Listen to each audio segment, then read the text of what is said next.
आज हम पढ़ेंगे सेंटेंस यानी वाक्य। वाक्य अक्षरों का वह समूह होता है जिससे भाषा का आदान प्रदान हो सके। वाक्य मुख्यतः 3 प्रकार के होते हैं। पहला होता है सिंपल सेंटेंस, दूसरा होता है कंपाउंड सेंटेंस और तीसरा होता है कॉम्प्लेक्स सेंटेंस यानी सरल या साधारण वाक्य, दूसरा संयुक्त वाक्य और तीसरा होता है मिश्रित वाक्य। सिंपल सेंटेंसेस ऐसे वाक्य जिसमें क्रिया का बोध हो एवं शब्दों का समूह बने। ऐसे वाक्य जिसमें क्रिया का बोध हो, किसी कार्य का होना हो या और शब्दों का समूह बन सके। जैसे the sun rises in the east, सूर्य पूर्व में उगता है।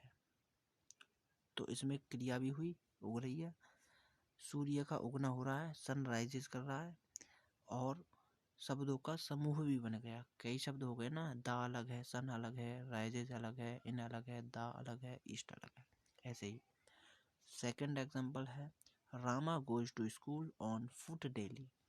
रामा पैदल जाता है। देखो पैदल जा रहा है तो इसमें क्रिया कर रहा है, ठीक है।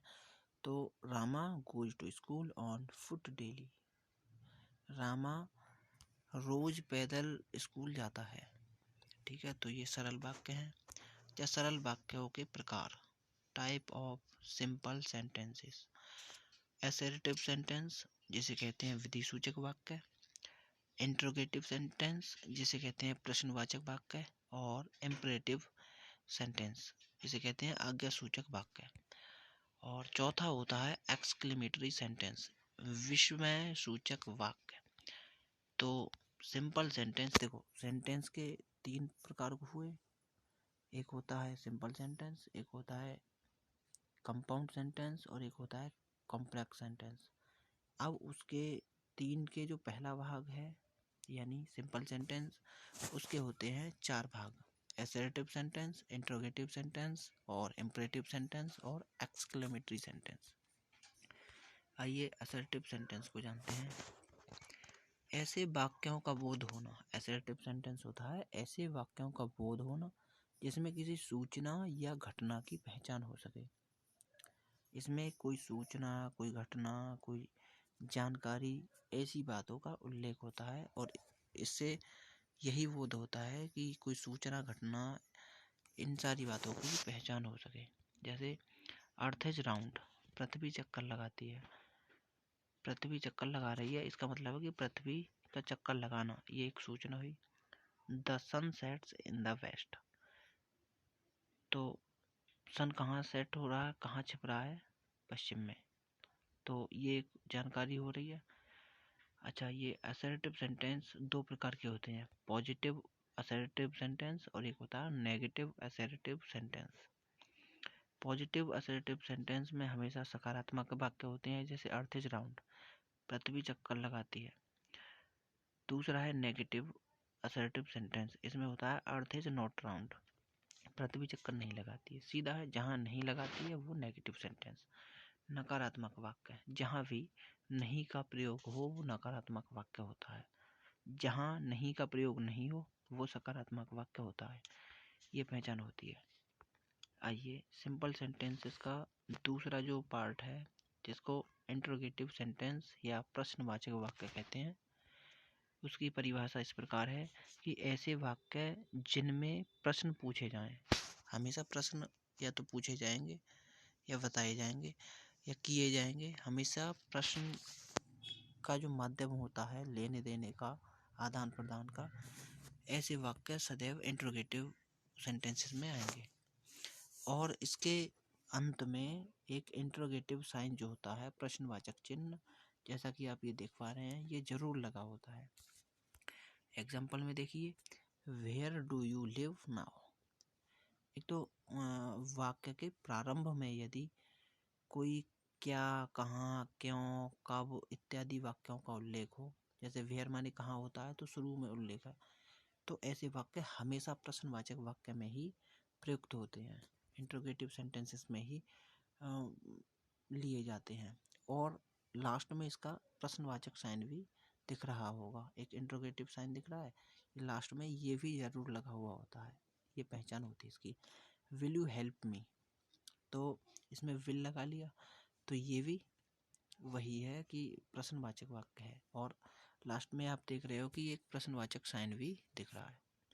पहचान देखिए इसकी, ऐसे वाक्यों के प्रारंभ में या मध्य में कहाँ, क्या, क्यों, किस लिए, कब इत्यादि शब्द जरूर प्रयुक्त किए जाते हैं, या तो वाक्य के प्रारंभ में होंगे, सेंटेंस शुरू होने से पहले। जैसे आप ऊपर 2 एग्जांपल देख रहे हो, वेयर डू से पहले लगा दिया, तो सॉरी सेंटेंस से पहले लगा दिया वेयर डू, तो अच्छा पहले लगा दिया। एक मध्य में भी होता है कई बार, ठीक है। जैसे अगर हिंदी में देखते हैं तो पूछते हैं क्या तुमने खाना खाया, तो क्या पहले लगा दिया। या फिर ऐसे भी पूछ सकते हैं तुमने क्या खाना खाया। तो दोनों प्रकार से प्रयुक्त किया जा सकते हैं, चाहे मध्य में हो या प्रारंभ में हो, अंत में नहीं होंगे, ये निश्चित है। आइए तीसरा पार्ट देखते हैं, इम्परेटिव सेंटेंस। ऐसे वाक्य जहाँ आदेश, प्रार्थना, सलाह, विचार इत्यादि का बोध हो सके, ऐसे वाक्य इम्परेटिव सेंटेंस कहलाते हैं। जैसे ओपन द डोर, ये एक आदेश दे दिया कि भाई दरवाज़ा खोलो, ठीक है, एक आदेश है। सेकंड देखिए, प्लीज़ हेल्प द नीडी, मुझे मदद की ज़रूरत है, ये एक प्रार्थना ही कह सकते हैं। स्पीच द ट्रूथ, हमेशा सच बोलो, ठीक है, तो ये एक सलाह ही दी जा सकती है, कोई धमकी तो है नहीं कि नहीं आपको सच ही बोलना है, एक सलाह है कि सच बोलो। डोंट ईट टू मच, बहुत अधिक मत खाओ, ठीक है, ये एक सलाह ही हो सकती है।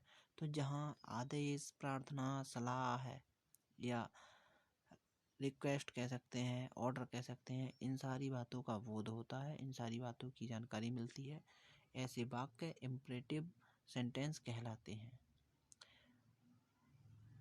इनकी पहचान देखिए, पहचान है इस वाक्य के अधिकांशतर भाग में कर्ता यानी जिसको सब्जेक्ट कहते हैं उसका लोप होता है। अब जैसे ऊपर सेंटेंस देख लीजिए, इसमें कहीं सब्जेक्ट है, यू, राम वगैरह कुछ नहीं, तो इसमें कर्ता का लोप होता है, कर्ता गायब हो जाता है इसमें, ठीक है।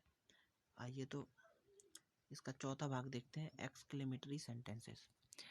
जो शब्द भाव के साथ अचानक निकले, एक साथ ही निकले, जैसे कहीं एक्सीडेंट हुआ, एक साथ ही भाव आता है, आपके सामने ही कोई एक्सीडेंट हुआ, ओ नो ये कैसे हो गया, ऐसे कोई भी भाव जो अचानक निकले वो एक्सक्लेमेटरी सेंटेंस या विस्मय सूचक वाक्य में आते हैं। जैसे how beautiful is the train, how beautiful is the train, train कितनी सुंदर है, एक भाव निकला है।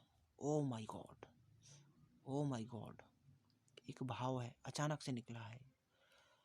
Oh, oh no, oh no, oh no, ये एक भाव है। Attention, there are danger zone, ये एक भाव है कि भाई सचेत रहो, आगे खतरे का जोन है, ठीक है। तो ये एक भाव है जो अचानक से निकलते हैं। कई बार आपके सामने दर्दनाक हादसा हो जाता है तो अनचाहे ही निकल जाते हैं कुछ वाक्य, अरे नहीं, ओ, आ, अये, ऐसे वाक्य एक्सक्लेमेटरी सेंटेंस में ही आते हैं। इसकी पहचान होती है कि इस वाक्य में दुख, आश्चर्य, खुशी की बातें अचानक निकलती हैं। जैसे हे भगवान बहुत बुरा हुआ, यह घटना बहुत दुखद है, ऐसी वाक्य। अच्छा, अगर हिंदी में वाक्य है तो इसके हिंदी वाले वाक्य के अंत में एक विस्मय आदि जो चिन्ह होता है वो जरूर लगा हुआ मिलेगा। जैसे आपने देखा है ऊपर, ठीक है, ऊपर कुछ एग्जाम्पल्स में देखिए, उसमें दिख रहा है आपको विस्मय आदि सूचक चिन्ह जो होता है वो जरूर लगा हुआ मिलेगा, ठीक है। एक्सक्लेमेटरी साइन जो होगा वो जरूर आपको दिखेगा। हाँ, ये हो सकता है कि इंग्लिश में कुछ वर्ड के बीच में भी हो सकता है। आइए, अब वो शुरू में आपने देखा था कि सेंटेंस जो होते हैं मुख्यतः 3 प्रकार के होते हैं, पहला होता है सिंपल सेंटेंस, दूसरा होता है कंपाउंड सेंटेंस और तीसरा होता है कॉम्प्लेक्स सेंटेंस। तो ये जो दूसरा होता है मुख्यतः वो हमने जो पढ़े थे सिंपल सेंटेंस के अब तक 4 भाग पढ़े थे, ठीक है। असर्टिव, इंट्रोगेटिव, इम्परेटिव और इसके अलावा एक्सक्लेमेटरी सेंटेंस। अब पढ़ते हैं जो मुख्य दूसरा भाग है, द कंपाउंड सेंटेंस, संयुक्त वाक्य। इस वाक्य में दो वाक्यों के मिलन का बोध होता है कि दो वाक्य आपस में जुड़ के तैयार हो जाते हैं। जैसे गॉड मेड द कंट्री, भगवान ने देश बनाया, and man made the town, इंसान ने कस्बे बना दिए। कि भगवान ने देश बनाया और इंसान ने कस्बे बना दिए। दूसरा देखिए, I am going to the shop for I have run out of milk, I like swimming and I like running, मुझे तैरना पसंद है और दौड़ना भी। अच्छा, ये इसमें दो वाक्य दिख रहे हैं। एक वाक्य तो ये भी हो सकता था कि मुझे तैरना पसंद है, बस बात खत्म। लेकिन आगे उसने बताया है मुझे तैरना पसंद है और दौड़ना भी पसंद है। देखो, सभी में दो वाक्य जरूर जुड़े हुए मिलेंगे। जैसे गॉड मेड द कंट्री, भगवान ने देश बनाया, बात तो यहाँ भी खत्म हो सकती है कि भगवान ने देश बनाया, बस हो गया। लेकिन उसने आगे बताया है कि भगवान ने देश बनाया और इंसान ने कस्बे बनाए। तो जहाँ दो वाक्यों का मिलन हो, दो वाक्यों का जोड़ हो, आपस में दो वाक्य जुड़ रहे हों, ऐसे वाक्य हमेशा कंपाउंड सेंटेंस कहलाते हैं या संयुक्त वाक्य कहलाते हैं। आप अच्छे से समझ गए होंगे। और तीसरा और लास्ट जो सेंटेंस है वो है द कॉम्प्लेक्स सेंटेंस। इसको कहते हैं मिश्रित वाक्य या जटिल वाक्य भी कह देते हैं। इस वाक्य में एक वाक्य मुख्य होता है जिस पर अन्य भाग आश्रित होता है। देखो, पहले वाले में दोनों भाग मुख्य थे, ठीक है, और दोनों के जुड़ने से बना था। और इसमें क्या है कि एक भाग मुख्य जरूर होगा, तब दूसरा भाग पहले भाग पे या पहला भाग दूसरे भाग पे आश्रित होता है। जैसे he is man home be all respect, वह आदमी है जिसकी सब सम्मान या इज्जत करते हैं। अच्छा, ये होता कि वह आदमी नहीं है तो क्या कहते कि इसकी सम्मान करते हैं, किसकी करते हैं, सेंटेंस ही पूरा नहीं होता। इसलिए पहले सेंटेंस पे दूसरा सेंटेंस टिका हुआ है। यही जटिल वाक्य या मिश्रित वाक्य या फिर कॉम्प्लेक्स सेंटेंस कहलाता है। If it rains we shall stay at home, अगर बारिश होती है तो हम घर पर ही रुकेंगे। अगर बारिश होती है तब, वरना लास्ट का देखो, अगर इसका अनुवाद करें तो ये होगा कि हम घर पर ही रुकते हैं।